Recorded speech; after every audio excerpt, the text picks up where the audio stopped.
Prezados irmãos, a paz do Senhor, sejam todos bem-vindos ao meu canal. Eu sou o professor Yuri Alves Moreira e você está no programa de formação em teologia. Atualmente estamos estudando a disciplina Livros Poéticos, Princípios para o Viver e o Louvor. Essa é a lição de número 7 com o título O Livro de Provérbios. Essa é a primeira parte do estudo desse valioso livro da Bíblia Sagrada. Dentre os livros poéticos da sabedoria, Provérbios é o que se ocupa da sabedoria prática. Seu método é o do contraste entre o bem e o mal, a justiça e a impiedade, a sabedoria e a loucura, apresentando a sabedoria de forma personificada. Desde já eu peço a você que curta esse vídeo, inscreva-se em nosso canal e acione o sininho para receber as notificações. Dito isso, meus irmãos, nós podemos já trazer algumas informações preliminares, algumas informações que são vitais para compreender melhor a mensagem do livro de Provérbios. Primeiro vamos pensar em quem escreveu esse livro. Sem sombra de dúvida, o maior autor, o principal autor de Provérbios foi o sábio Salomão. Salomão, também conhecido como filho de Davi, rei de Israel. É exatamente dessa forma que o livro abre, dando estas informações para nós. Se não, vejamos. Provérbios capítulo 1 e versículo 1. Provérbios de Salomão, filho de Davi, rei de Israel. Essa mesma informação nós temos também no capítulo 10 e versículo 1 e no capítulo 25 e versículo 1.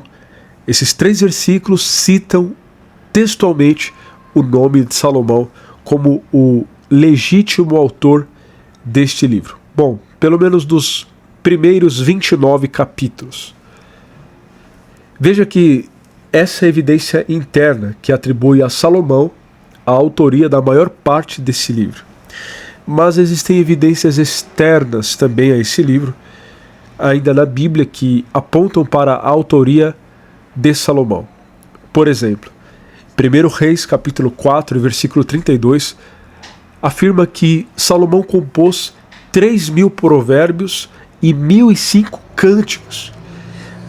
Segundo Stanley Ellison, desses 3.000 provérbios, nós temos 800 dele nesse livro intitulado Provérbios de Salomão. Ou seja, nem um terço desses 3.000 estão presentes aqui. Isso é interessante. Bom, essas são evidências ainda da Bíblia, ou seja, evidências internas da autoria de Salomão. Mas existem evidências externas ao livro, à Bíblia, que comprovam também a autoria de Salomão, que aponta para essa autoria. Nós temos, por exemplo, a evidência da tradição judaica. Os judeus sempre atribuíram esse livro a Salomão. Não somente isso, nós temos a evidência cristã, a evidência externa da tradição cristã. Os pais da igreja, os reformadores e todo teólogo estudioso, conservador, ortodoxo, piedoso, atribuiu esse livro a Salomão. Então, diante disso, não resta dúvida para nós. Salomão escreveu a maior parte dos provérbios, mas ele não foi o único autor. Veja que Agur, ele escreveu o capítulo 30 desse livro. E Lemuel escreveu o capítulo 31. Ou melhor, ele registrou as instruções que ele recebeu da sua mãe. Nós não temos muitas informações a respeito de Agur e Lemuel. Portanto, a identidade desses homens permanece desconhecida. Agora, com respeito à data e compilação desse livro, podemos colocar por volta de 1000 a 700 antes de Cristo. Por que uma data tão distante assim, 300 anos praticamente de distância? Porque vejam vocês, a maior parte dos provérbios foi escrito por Salomão. Mas no capítulo 25 e versículo 1, nós temos a informação de que os homens de Ezequias, do piedoso rei Ezequias, eles transcreveram alguns dos provérbios de Salomão. Ou seja, 300 anos aproximadamente depois de Salomão, os homens de Ezequias, é possível que entre eles estivessem Isaías e Miqueias, organizaram o livro de Provérbios. Eles acrescentaram os Provérbios 25, do capítulo 25 ao capítulo 29, conforme a informação do próprio texto. Se não, vejamos. Provérbios capítulo 25 e versículo 1. Também estes são provérbios de Salomão, os quais transcreveram os homens de Ezequias, rei de Judá. Essa informação é muito preciosa para nós. Título. A palavra hebraica mashal significa ser semelhante a ou representar. Pode ser traduzida como máxima, adágio ou enigma. Expressões curtas de verdades profundas, frequentemente por meio de analogias e paralelismos. Então, o que seria o provérbio? O provérbio seria muito semelhante ao que nós entendemos hoje como ditados populares. Aquilo que os olhos não veem e o coração não sente. Mente vazia, oficina do diabo. Me diga com quem tu andas que eu direi quem tu és. Muitos desses ditados populares estão corretos. Claro que nem todos. Tem gente que diz, Deus escreve certo por linhas tortas. Claro que não. Deus faz tudo certo por linhas certas. Torta é a nossa visão que não entende o que Deus está fazendo. Mas o fato é que os provérbios eles são muito semelhantes a esses ditados populares. Por exemplo, há caminho que ao homem parece direito, mas o seu fim são os caminhos da morte. Sobre tudo que se deve guardar, guarda o coração, porque dele procedem as saídas da vida. A palavra branda desvia o furor, mas a dura suscita a ira. Então são provérbios, são máximas de sabedoria que nos ajudam a viver de uma forma excelente nessa terra. Portanto, toda atenção que pudermos dar ao livro de Provérbios irá abençoar grandemente a nossa vida.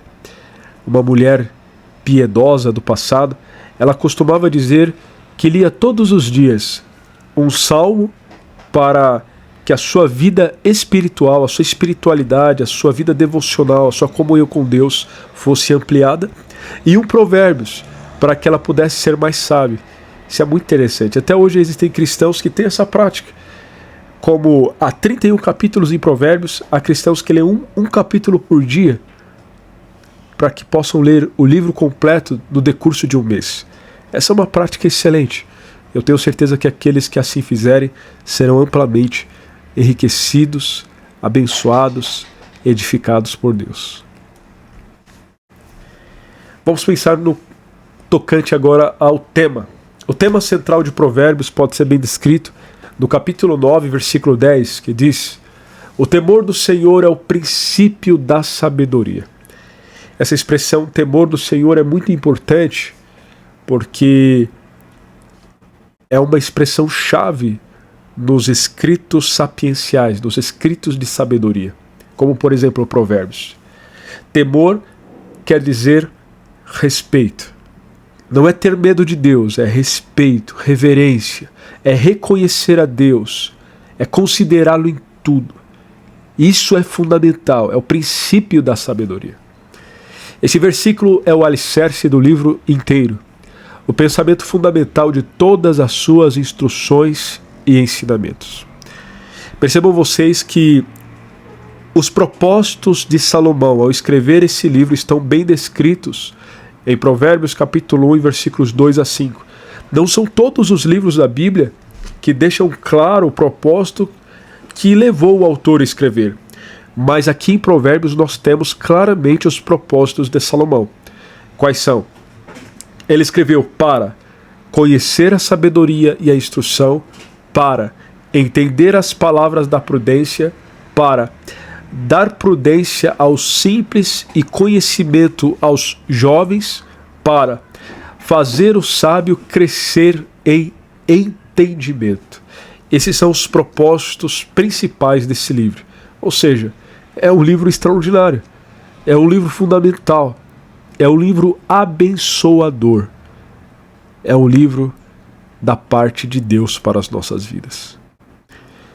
A sinopse do livro nos diz assim: Provérbios não segue ordem cronológica, é uma coleção de adágios morais e religiosos.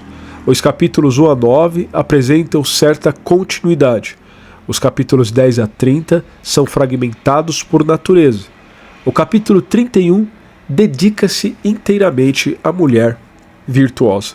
Eu acho interessante essa divisão, porque a maioria dos estudiosos, dos biblicistas, fazem essa divisão tripartida do livro. Porque vejam vocês, irmãos, nós já lemos o versículo inicial, que aponta para Salomão como autor, mas quando nós lemos no capítulo 10 e versículo 1, está escrito Provérbios de Salomão. Então veja que o livro ele foi organizado de forma realmente tripartida.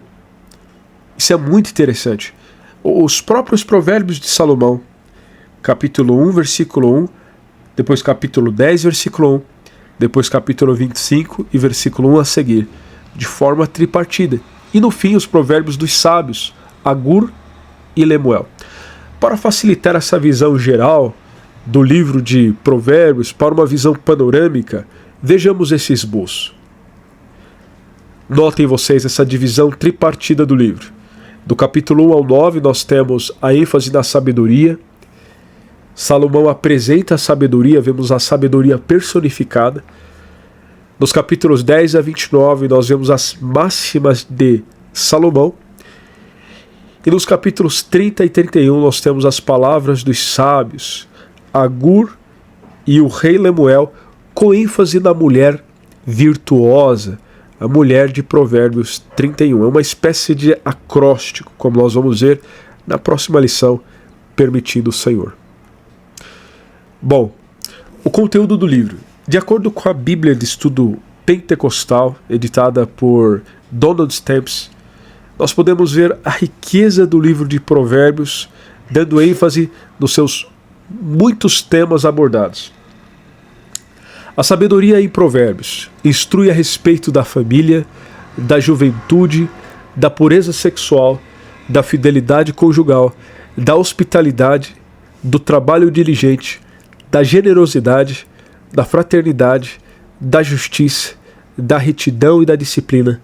Adverte quanto à insensatez do pecado, das contendas, dos males da língua, da imprudência, da bebedeira, da glutonaria, da concupiscência, da imoralidade, da falsidade, da preguiça e das más companhias. Faz um contraste entre a sabedoria e a tolice, entre os justos e os ímpios, entre a soberba e a humildade, entre a preguiça e a diligência, entre a pobreza e a riqueza, entre o amor e a concupiscência, entre o certo e o errado, e entre a vida e a morte. Olha só, meus irmãos, que riqueza esse livro de Provérbios, tratando de assuntos mais variados, para vivermos uma vida mais sábia nesse mundo. Só por isso já nos dá vontade de estudar esse livro, não é verdade? O livro de Provérbios é um livro para todas as idades. Não só para os jovens, mas para os idosos também. Para as crianças, para os adultos, todos podem se beneficiar com Provérbios. O povo de Israel o estimava como parte da sua herança religiosa. Eles tinham Provérbios em alta conta. Mas não somente o povo de Israel. Você percebe que os autores do Novo Testamento eram leitores de Provérbios. Você percebe a influência de Provérbios no Novo Testamento. Por exemplo, na carta aos Romanos, como você pode ver no slide, na carta aos Hebreus, na carta de Tiago, na carta de Pedro. Então está clara a verdade de que os autores do Novo Testamento eram leitores da Bíblia, maiormente aqui do livro de Provérbios. E até nos ensinos de Cristo podemos ver ecos, alusões ao livro de Provérbios. Isso aqui é extraordinário. Você que deseja identificar essas verdades, tira o print desse slide, leia os textos referidos de Provérbios, bem como as comparações com o Novo Testamento, e você vai confirmar essa verdade. A palavra hebraica para provérbio, mashal, é melhor traduzida no grego por parábola, parabolê. O método de parábolas tão característico em Provérbios é uma técnica que Jesus usou com frequência no seu ensino. Era uma das características do ensino do Messias. Ele abriu a sua boca em parábolas. Isso é extraordinário. A poesia hebraica também é carregada de imagens e linguagens figuradas, ou melhor, figurativas. É interessante nós notarmos que o livro em si já é uma riqueza extraordinária. Como literatura, ele é carregado de figuras de linguagem. Isso já nos fascina, mas de forma muito mais especial pelo fato de ser a palavra inspirada de Deus. Mas vejam vocês a riqueza de Provérbios. Essas características auxiliam o autor a comunicar sua mensagem de forma sucinta e direta, ou seja, em poucas palavras. Dentre as figuras importantes que podemos encontrar em Provérbios são símile, metáfora, alegoria, antropopatismo, antropomorfismo, sinédoque, metonímia, personificação, hipérbole, litótes e ironia. Todas essas figuras de linguagem estão presentes no livro de Provérbios. Agora, vamos pensar num tema muito importante. Uma das palavras-chave de Provérbios é a palavra sabedoria. Sabedoria. Mas alguém pode dizer, bom, mas sabedoria? O que é sabedoria? Sabedoria, meus amados, é a utilização correta do conhecimento.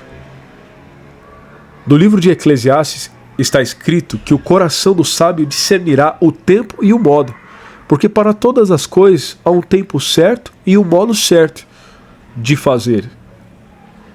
Então notem vocês, a sabedoria é fundamental. O pastor Hernandes Dias Lopes diz que sabedoria é olhar para a vida com os olhos de Deus. Então nós precisamos de sabedoria para andar de forma correta nesse mundo. E ninguém melhor para falar de sabedoria do que Salomão. Salomão, o homem que pediu sabedoria para Deus. Ele foi o homem mais rico, o homem mais famoso, o homem que mais realizações teve, mas acima de tudo foi o homem mais sábio. Ele sabia do que estava falando porque ele recebeu de Deus sabedoria como resposta das suas orações. Deus apareceu a Salomão em sonhos e disse a ele que ele podia pedir o que quisesse. Salomão pediu sabedoria para governar o povo. Deus encheu o coração dele de sabedoria. Isso me faz lembrar da carta de Tiago. Tiago disse, se alguém tem falta de sabedoria, peça a Deus, que a todos dá e não lança em rosto, e se ele há dado. Devemos pedir sabedoria com fé, meus irmãos. Deus está disposto a nos dar sabedoria do alto, a sabedoria que nós tanto necessitamos. Alguns pontos importantes. Qualidade dos sábios. Característica de quem acumulou conhecimento por meio de reflexão, experiência e sofisticação ao longo do tempo. Conhecimento das verdades. Conhecimento natural ou adquirido das verdades ou daquilo que se julga verdadeiro em sua dimensão mais profunda. Prudência e sensatez. Conjunto prático de valores e regras que orienta a vida cotidiana, incluindo moderação ao falar e agir com discernimento. Todas essas definições e verdades são importantes para nós seguirmos em nosso estudo de Provérbios. Existem alguns termos hebraicos para sabedoria que é importante que nós conheçamos. Isso enriquece demais o nosso vocabulário e compreensão da palavra de Deus. Aqui eu destaco quatro termos hebraicos que são traduzidos por sabedoria. Primeiro, Hokmah, entendimento de mestre, habilidade e perícia aplicados com excelência. Segundo, Binah, da raiz bin, entendimento e percepção profunda da realidade. Terceiro, Tushiah, sabedoria judiciosa, implementação daquilo que é vantajoso, a verdadeira sabedoria prática. Quarto, Sekel, intuição e conhecimento intuitivo, agir cautelosamente e proceder com prudência. Estas 4 palavras aparecem no texto do Antigo Testamento. É a língua original hebraica e como lança à luz essas definições no entendimento do conceito de sabedoria. Percebam vocês que a sabedoria do mundo antigo, ela está presente na Bíblia. O Antigo Oriente Próximo, Egito, Mesopotâmia e Canaã, produziu uma rica tradição literária de sabedoria que ecoa até hoje. Se não, vejamos. Dentro da literatura de sabedoria do Antigo Oriente Próximo, nós temos dois grandes grupos. Primeiro, a sabedoria proverbial, ditados curtos que expressam regras de felicidade e condensam sabedoria de experiência. Um exemplo disso é o livro de Provérbios. O livro de Provérbios traz ditados curtos e vigorosos, regras de bem-estar pessoal e observações perspicazes sobre a vida. Agora nós temos um segundo grande grupo, que é a sabedoria contemplativa. É caracterizada por monólogos, diálogos e ensaios que se aprofundam no sentido da vida, no sofrimento e no caminho para o sucesso. Esse corpus inclui instruções egípcias, poemas e provérbios mesopotâmicos e documentos ugaríticos cananeus. Então veja que o estilo de Salomão em Provérbios não é muito distante daquilo que já existia na época. Claro que a diferença é que Salomão foi inspirado por Deus. A Bíblia é a palavra inspirada, inerrante, infalível e completa do Senhor. Essa é a diferença. Nesse segundo grupo de sabedoria contemplativa, nós poderíamos dar como exemplo o livro de Jó e o livro de Eclesiastes, que é caracterizado por monólogos e diálogos, questões da existência humana e sentido da vida e sofrimento. Perceba que estas são de fato a característica de ambos os livros. A sabedoria é um fio que perpassa todo o Antigo Testamento. Percebemos isso nos livros históricos, nos livros da lei, nos profetas e na escatologia. A vontade de Deus é transmitida nos moldes da sabedoria. Na lei, os preceitos divinos como expressão de sabedoria ordenada da vida. Nos profetas, a voz profética como chamado ao retorno à sabedoria de Deus. E na escatologia, a consumação da sabedoria divina na realização plena dos propósitos de Deus. Portanto, do começo ao fim das Escrituras, a sabedoria está presente. De modo que, se nós quisermos ser mais sábios, precisamos voltar a nossa atenção à palavra do Senhor. A palavra do Senhor, de fato, pode nos fazer mais sábios. Eu gosto muito do que Salomão diz em Provérbios, capítulo 9, versículo 9. Dá instrução ao sábio, e ele se fará mais sábio. Ensina ao justo, e ele crescerá em entendimento. Meus irmãos, quando nós abrimos as páginas do livro de Provérbios, nós podemos ver dois convites. O capítulo 1 apresenta dois chamados opostos ao leitor. A escolha entre eles define o destino de cada pessoa. O primeiro convite é o convite da sabedoria. Provérbios capítulo 1, versículo 23 nos diz: atentai para a minha repreensão. Há uma tradução que diz: convertei-vos pela minha repreensão. Eis que abundantemente derramarei sobre vós o meu espírito e vos farei saber as minhas palavras. É um convite solene, fundado no temor ao Senhor. Quem aceita habita seguro, tranquilo e sem temor do mal. É um convite bom, é um convite maravilhoso, é um convite excelente. Porém, existe um outro convite, um convite ruim, um convite maligno, um convite para a destruição, que é o convite dos pecadores. No versículo 11 nós lemos: vem conosco. É um convite para aquele que não tem juízo, para aquele que é simples, para aquele que é ingênuo, inexperiente, tolo. É o convite para derramar sangue, é o convite para pecar, é o convite para se afastar de Deus. Fundado no desprezo ao Senhor, resulta em consequências arrasadoras. O tolo é atraído por seu próprio procedimento profano. Vemos então esses dois pontos opostos no capítulo 1, versículo 7 de Provérbios. Na tradução de Almeida, Revista Corrigida, nós lemos: o temor do Senhor é o princípio da ciência. Os loucos desprezam a sabedoria e a instrução. Mas nós podemos parafrasear esse texto da seguinte maneira: aqueles que reverenciam ao Senhor e nele confiam se tornarão sábios e viverão. Mas aqueles que rejeitam a sua sabedoria morrerão na própria loucura.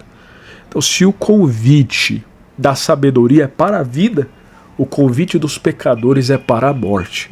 Olha o tremendo contraste que é apresentado nesse texto, logo de início, que irá perpassar as páginas do livro de Provérbios. A excelência da sabedoria. O escritor exorta o filho a buscar a sabedoria como quem busca tesouros escondidos, com a mesma persistência de um garimpeiro. Eu gostei muito dessa imagem do slide que mostra a realidade desse argumento. Imagina alguém, quantas pessoas, irmãos, que nesse ato de garimpar, de procurar tesouros escondidos, ouro, diamantes, pedras preciosas, deixam tudo para trás. Vendem todos os seus recursos. Tudo que tem deixa para trás, reconhecendo o grande valor do tesouro que tem à frente. Assim é com a sabedoria. A sabedoria é algo excelente.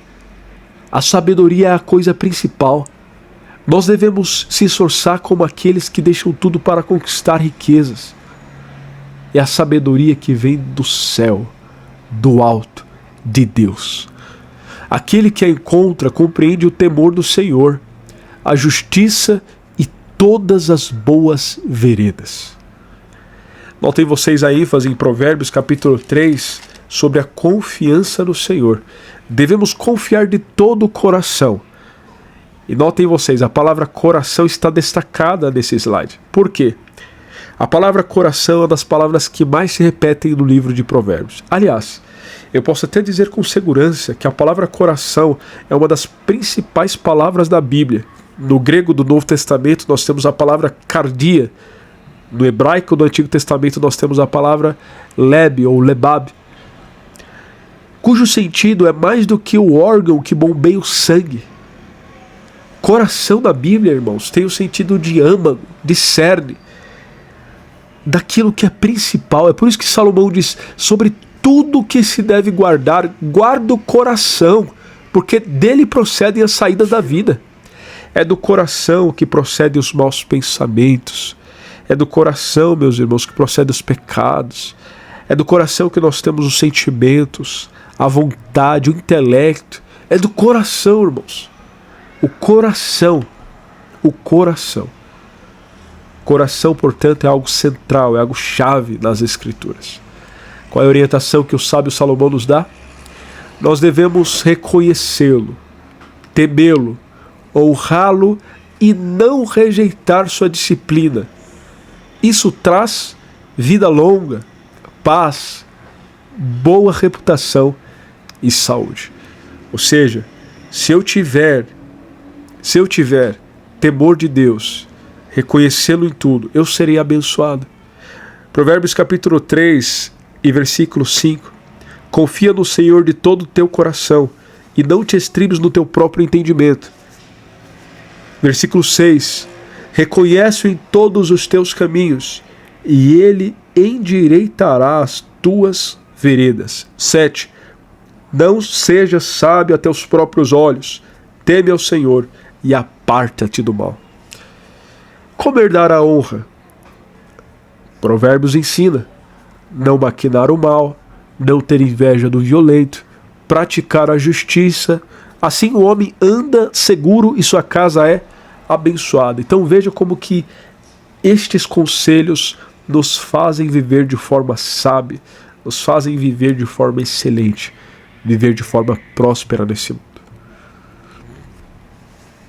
Exortações e advertências práticas. Provérbios capítulo 4, versículo 7 é um dos versículos centrais desse livro.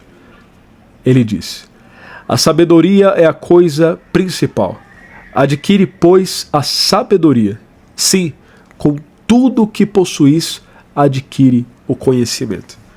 Veja a alta conta que o livro de Provérbios trata da sabedoria. É algo extraordinário. A instrução da sabedoria é a própria vida.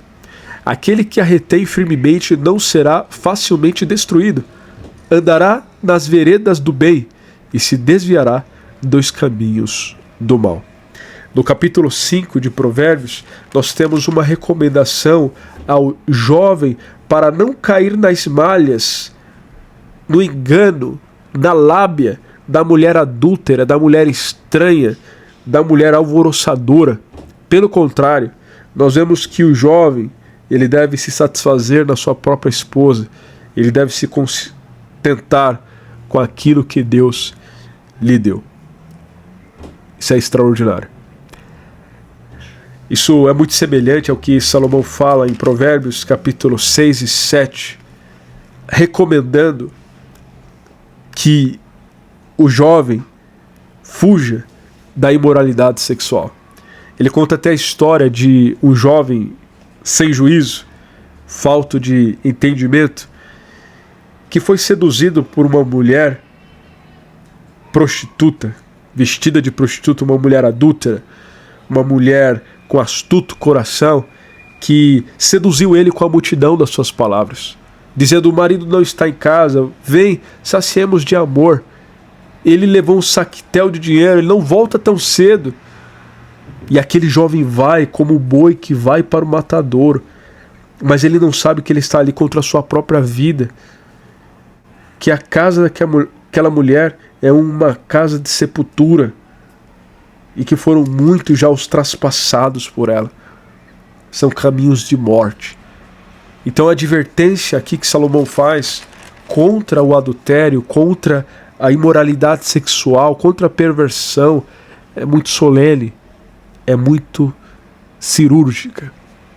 Em Provérbios capítulo 6 nós temos 3 advertências. Primeiro, não ser fiador.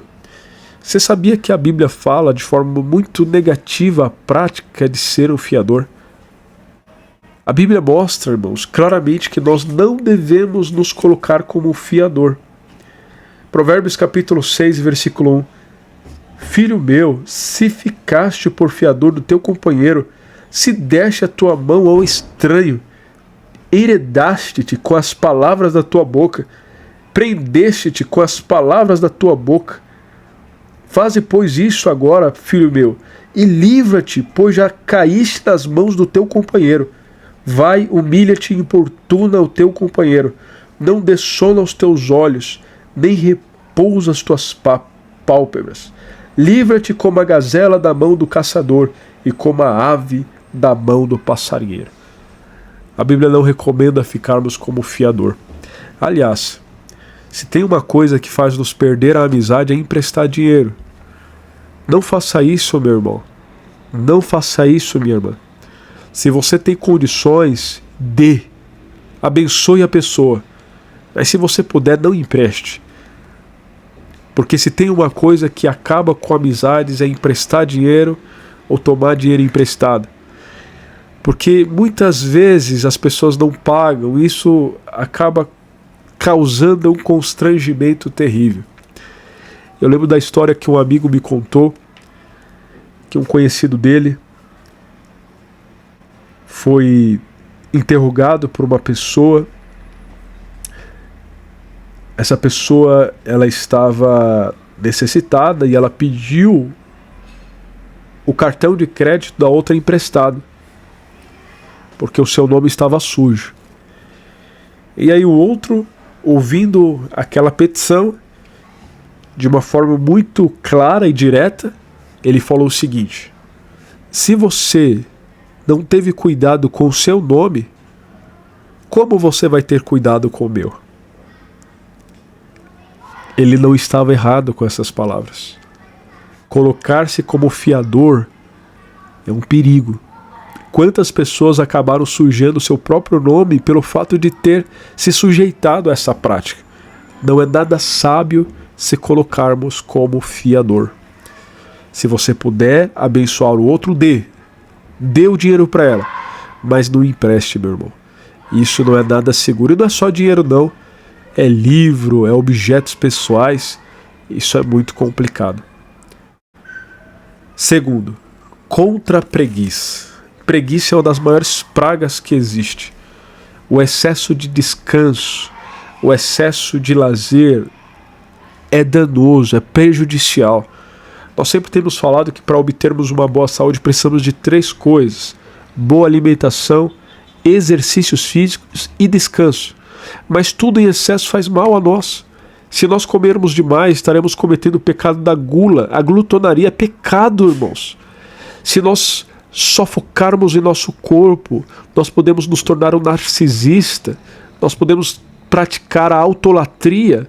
Isso é terrível, está muito presente em nossos dias. Mas se nós descansarmos demais, irmãos, além da conta, isso vai ser caracterizado como a preguiça. A preguiça é algo muito prejudicial. E para os preguiçosos, Salomão diz: vai ter com a formiga, ó preguiçoso. Vai ter com a formiga. Percebam vocês, irmãos, que a formiguinha, tão pequenininha, muitas vezes ela é encontrada, ela é vista carregando uma folha 3 vezes maior do que ela. Deus odeia a preguiça, irmãos, e devemos odiar também. Terceiro, contra a maldade. Nesse texto do capítulo 6, Salomão nos revela que existem 6 coisas que Deus odeia, e a 7ª o Senhor abomina, sua alma abomina. E o que seria isso que a alma do Senhor abomina? É aquele que semeia contenda entre irmãos. Isso é terrível. Deus odeia isso, meus irmãos. Deus odeia isto. O inestimável valor da sabedoria. É muito interessante que em Provérbios capítulo 8 nós vemos a sabedoria personificada. Aqui é uma figura de linguagem extraordinária. Vejam vocês, Provérbios capítulo 8 e versículo 1. Não clama porventura a sabedoria, e a inteligência não dá a sua voz. Veja, a sabedoria está clamando. Como assim? No versículo 12 diz: eu, a sabedoria, habito com a prudência, e acho a ciência dos conselhos. Então, vemos a sabedoria personificada. A sabedoria proclama suas palavras nas alturas e nas encruzilhadas. Ela declara: falarei coisas excelentes, minha boca proferirá a verdade, todas as minhas palavras são retas. Ela existia antes da criação do mundo, foi o arquiteto de Deus ao criar o universo. Em Provérbios capítulo 8, versículo 30, nós lemos que a sabedoria foi aluna de Deus. Olha só, então eu estava com ele o Senhor, e era seu aluno. E era cada dia as suas delícias, folgando perante ele em todo o tempo. Isso é extraordinário. O banquete da sabedoria. A sabedoria prepara a sua casa, convida a todos e promete: os teus dias se multiplicarão. Em contraste, a loucura oferece águas roubadas, e seus convidados vão ao abismo. Não sei se você notou, mas é exatamente esses 2 convites que nós temos. Provérbios capítulo 9, versículo 5, nós lemos: vinde, comei do meu pão, ou melhor, versículo 4. Quem é simples, volte-se para aqui. Aos falsos de entendimento diz. Quem está convidando aqui primeiramente é a sabedoria. Agora no capítulo 9, versículo 16, nós lemos: quem é simples, volte-se para aqui. E aos faltos de entendimento diz. Ou seja, é o mesmo convite, porém um é o convite da sabedoria e o outro é o convite da loucura. Um é o convite para a vida e o outro é o convite para a morte. São totalmente diferentes, irmãos. Nós precisamos atentar para isto. Os justos e os ímpios. O princípio central de Provérbios.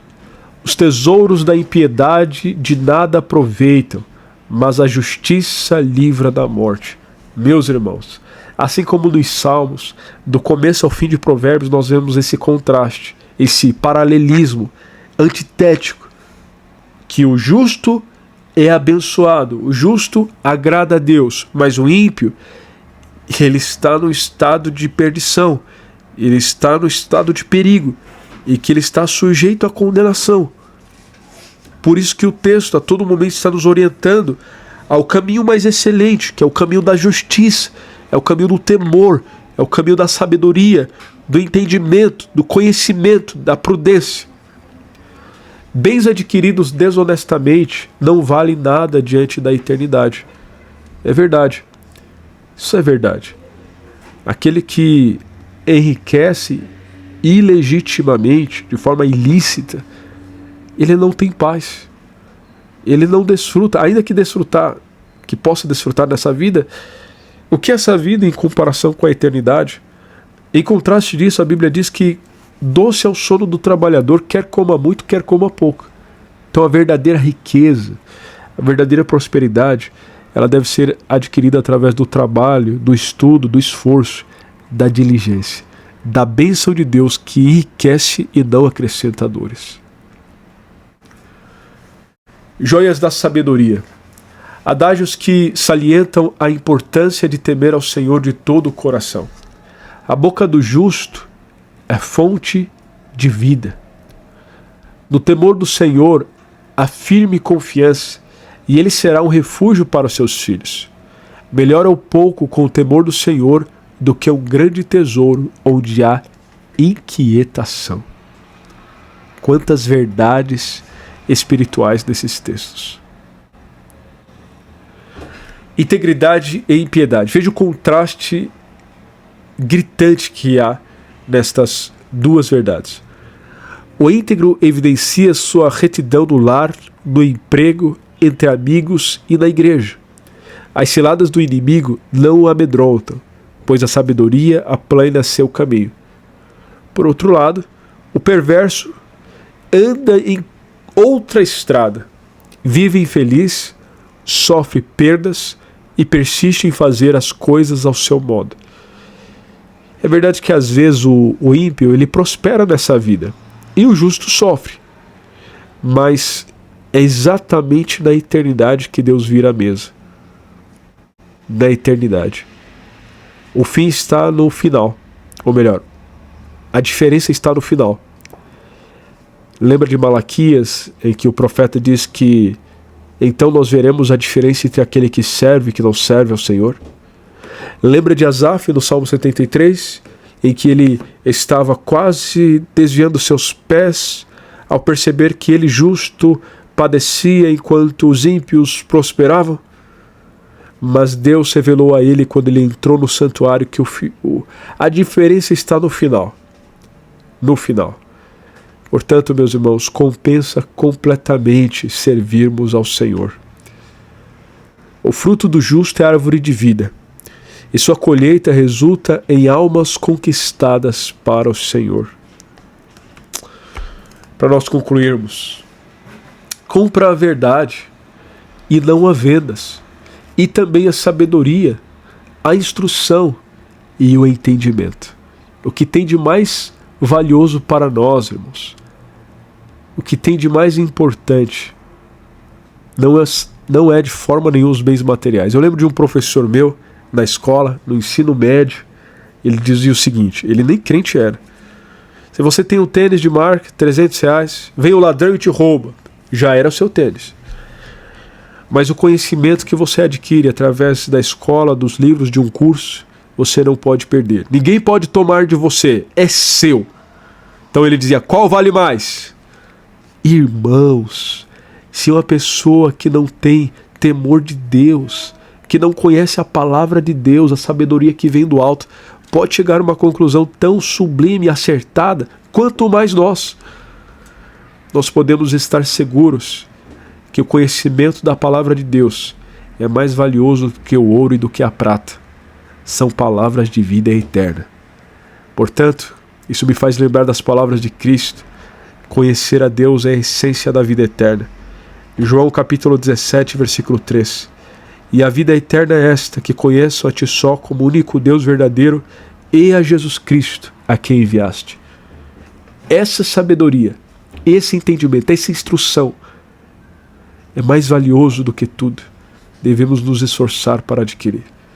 Algumas palavras fundamentais. Verdade. norma de vida, o fundamento de toda conduta sábia. Sabedoria, conhecimento prático, aplicado no dia a dia com discernimento. Instrução, disciplina moral, que forma o caráter e guarda o coração. Entendimento, capacidade de discernir entre o bem e o mal em cada situação. Meus irmãos, nós vamos terminar a aula por aqui. Eu espero que você tenha adquirido sabedoria com essa aula e que o nosso Deus possa abençoar a sua vida, não só com as bênçãos da terra, mas com as bênçãos do céu.